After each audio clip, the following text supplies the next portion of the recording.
जी मुबारक साहब वालेकुम सलाम।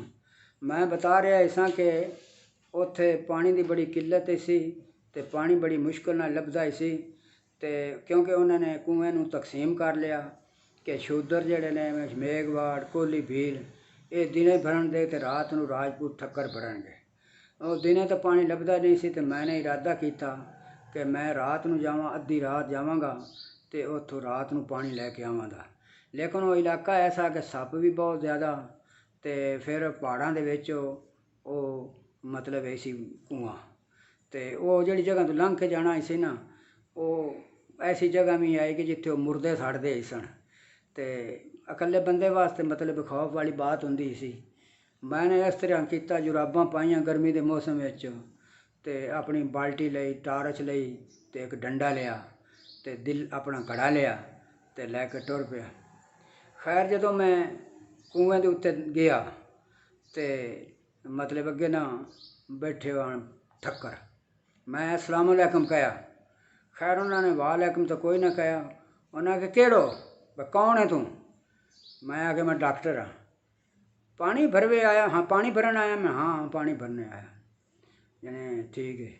खैर मैं बाल्टी पाई ना विच सुट्टी खूहें दे, खूह पानी ना साफ सुथरा पानी सी। मैं 2-3 बाल्टियाँ पाइयां, मेरा घड़ा भर गया तो मैं तो लैके ना खुशी खुशी पिछा आ गया, घर आ गया।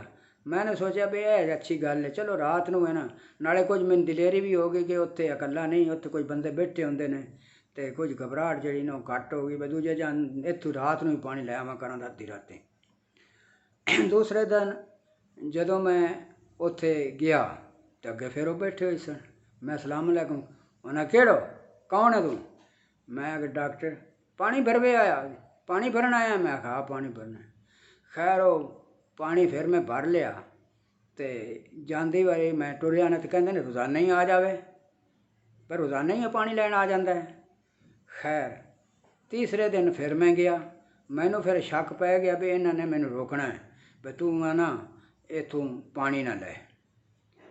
खैर वो मतलब है ना, मैं तीसरे दिन गया तो उस दिन जेड़े पहले आदमी बैठे होंदे हन ना, उन्हां दे विच एक तो मेरा दोस्ताना कोई ताल्लुक भी उनदे नाल ही सी, वो भी विच कोई नहीं सी ते एक होर ही सी, वो भी कोई नहीं। एक ऐसा बंदा उन्होंने उत्थे बिठा दिता, चाहे भावें अगे पिछे हो गए होण मैनू वेख के ते उन्होंने एक जड़ा बड़े ही उन्होंने विचों ना डाढ़ा बंदा ही सी ना ते अखड़ जिहा किस्म का, उन्होंने वो छोड़ गए।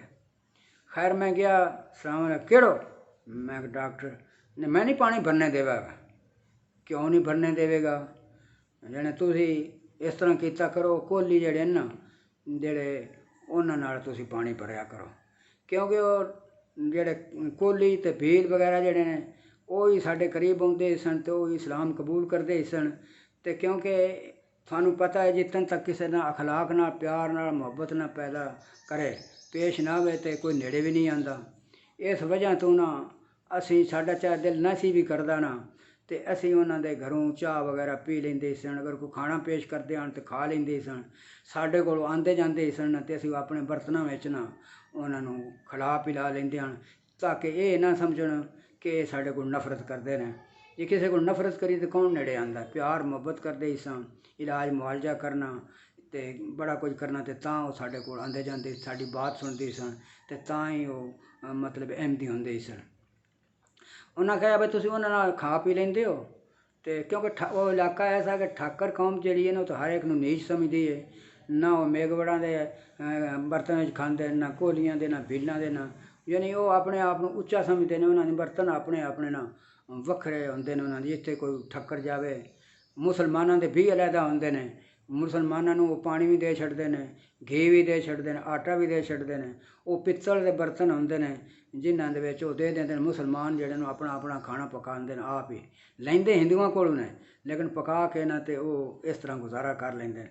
तो मैनू कहता तुसी कोहलियां दे ना भरो क्योंकि तुसी कोहलियां दे नाल ना खाना खा पी लेंदे हो। मैं कि देखो जी वो कलमा पढ़ते हैं ला इलाहा इल्लल्लाह मुहम्मद रसूलुल्लाह, तो अहमदी होंगे ने तो वो तो हिंदू रहिंदे ही कोई नहीं, इस वास्ते असीं उन्हां नाल खा पी लैंदे आ। तो नहीं नहीं तुसीं कोहलियां नाल भरिया करो पानी, तो तुसीं दिने रात नूं साडी वारी। मैं आखे गल सुनो, असी इलाज मुआलजा सारा दा करने, थोड़ा कोई बंदा बीमार हो जाए तो थोड़िया ने भी इलाज करने, कोई होर बंदा बीमार हो जाए तो उन्हों का भी इलाज करने, तो सानू तो पानी जैसे लभ्या ना असां तो लैना उसले, जे रात नूं लभेगा तो रात नूं लवांगा, जे दिन नूं लभे तो दिन नूं लभांगा। तुसां क्यों ना मेरे वास्ते 1 घंटा लै तां छड्ड दित्ता, क्योंकि मैं दिने आना मैनू पानी नहीं मिलता, तो तुसीं रात नूं भरन नहीं देंदे, तो मैं तो रात नहीं पानी भरन आना है। वो कहता है कि मैं ना बाल्टी घुमा के मारांगा, तू बाल्टी अगें कर तो सही। मैं आख्या भी गल सुन मेरी, मैं पानी भरांगा, जे तू समझना है कि असीं कोई बुज़दिल हाँ। मैं कि तू अपने आप नूं राजपूत, मैं राजपूत बट्टी हाँ, तो 1200 मील सफ़र करके असीं इस इलाके फिरने हाँ, एडे बुज़दिल होंदे तो आंदे ही ना, तो मैं पानी भरन लगा तो हाथ कर।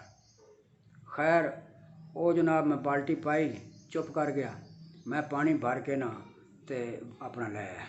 दूसरे दिन मैं नगर शहर चला गया कि मैं उन्होंने ना मतलब आख्या भाई यह गल रात में लड़ाई झगड़ा हो जाना, तुसीं कहंदे ने किसी ने लड़ाई झगड़ा नहीं करना, क्योंकि अहमदी हमेशा बचते हैं लड़ाई झगड़े तो तुसीं लड़ाई झगड़ा नहीं करते, उत्थे लड़ाई हो जानी, उत्थे पानी नहीं लभदा।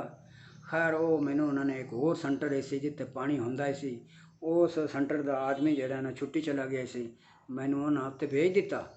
तो उस तो बाद फिर 2-1 महीने मैं उत्थे रहा, तो फिर मैं वो मतलब आदमी आ गया, फिर मैं वापस आया तो उत्थों तो बारिश हो गई सी, तो बारिश होने दे नाल वो तलां जिहड़े उन्हें बनाए होंदे ने उन्हां विच पानी, तो कुआं भी जिहड़ा ना वो पानी ते पै के ना अपना पहाड़ दे विचों नाला उहदे नाल पानी ना भरिया आ।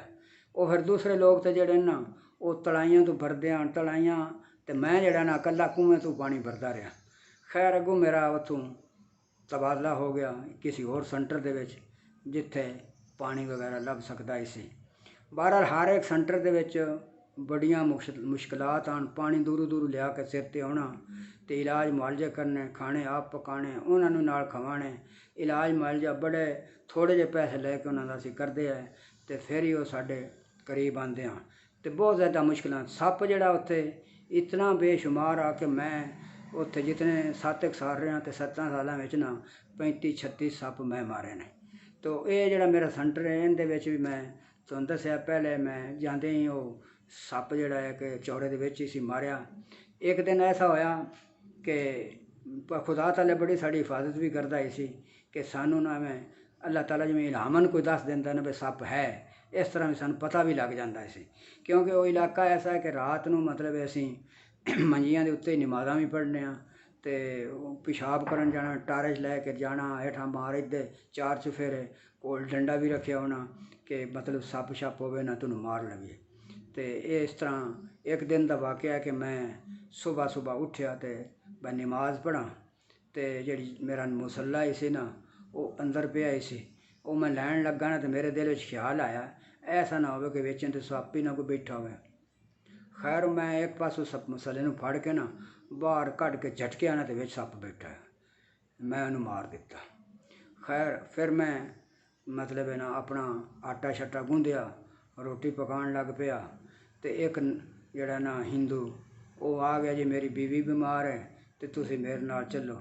मैं आख्या मैं रोटी पका लवां तो फिर पानी भरना है, तो पानी लिया के ना तो फिर मैं तां जावांगा, क्योंकि फिर पानी जड़ा ना उपरों औरतां कढ़ लैन ठेठू कड़वा निकल आउंदा है, तो पहले पानी लैन जावां।